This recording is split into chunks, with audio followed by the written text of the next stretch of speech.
మనస్ఫూర్తిగా ఆహ్వానిస్తున్నాను.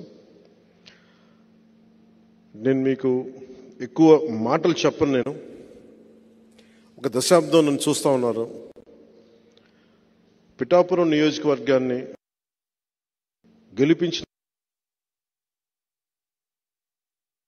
అంటారు. ఈరోజు నేను శక్తి పీఠమైన ఆ తల్లినే మీ ద్వారా అడుగుతున్నాను, నన్ను గెలిపించమని కోరుకుంటున్నాను.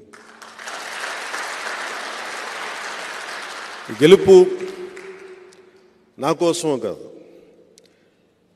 నేను పోరాటానికి నాకు మరింత బలం చేకూరుస్తుంది. ఉప్పాడలో ప్రతిసారి రోడ్డు కోతలకు గురై ముఖ్యంగా మత్స్యకార కుటుంబాలు ఎంత నలుగుతున్నాయో తెలుసు. వీటన్నిటికీ ప్రతి సమస్యకి నేను ఎక్కడికి పారిపోను. దీన్ని ఒక మోడల్ నియోజకవర్గం చేద్దాం ఆంధ్ర రాష్ట్రానికి. ఆంధ్ర రాష్ట్రానికే ఒక మోడల్ నియోజకవర్గం. ప్రతి ఒక్కరూ ఇక్కడికి వచ్చి ఇది ఎలా జరుగుతుంది అభివృద్ధి అనేది తెలుసుకునేలాగా ఉపాధి అవకాశాలు కానీ, విద్య అవకాశాలు కానీ, వైద్య అవకాశాలు కానీ, నిజంగా ఒక అభివృద్ధి ఎలా ఉంటుందో ఒక ఎమ్మెల్యే నిజంగా తలుచుకుంటే అభివృద్ధి అనేది ఎలా ఉంటుందో నేను మీకు చేసి చూపిస్తాను. మనస్ఫూర్తిగా చెప్తున్నా. ఆర్థికంగా మనం ఎంత బలోపేతం చేయాలి. ఎక్కడ మహారాష్ట్ర నుంచి వచ్చి అక్కడ రైల్వే లైన్ అక్కడ ఇబ్బంది అవుతుంది, మహారాష్ట్ర నుంచి వచ్చే భక్తులకి దానివల్ల ఆదాయం ఎలా పెరగాలి, వీటన్నిటి మీద నాకు చాలా సమగ్రమైన అవగాహన ఉంది. అందుకే నేను ఒకటే మాట ఇవ్వండి,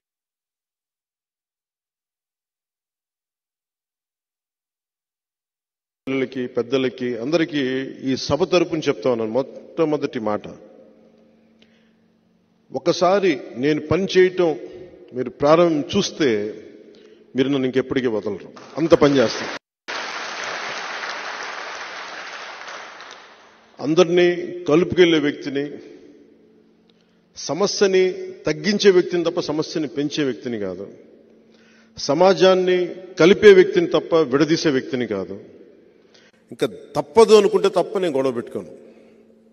ఇలాంటి పరిస్థితుల్లో మీ అందరి సహకారాలు, దీవెనలు పేరు ప్రతి ఒక్కరికి కావాలి నాకు. ముఖ్యంగా నేను పోయినసారి వచ్చినప్పుడు నోటాకి చాలామంది వేసామని చెప్పారు. ఆ రోజున ఆ నోటాకి వేసిన ఓట్లు కూడా ఈసారి జనసేనకే పడాలి. ఎందుకంటే నోటా చాలా కోపం తెస్తారు ఓటు.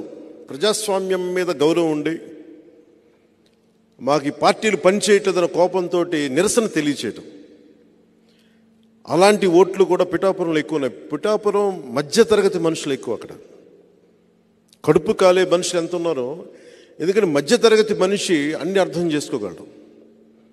కడుపు కాలిన ఒక మత్స్యకారుడి బాధ అర్థం చేసుకోగలడు. తనకేమో పాలసీస్ ఏమి ఉండవు, తనకి చేయూతనిచ్చే పథకాలు తనకి ఏమి ఉండవు.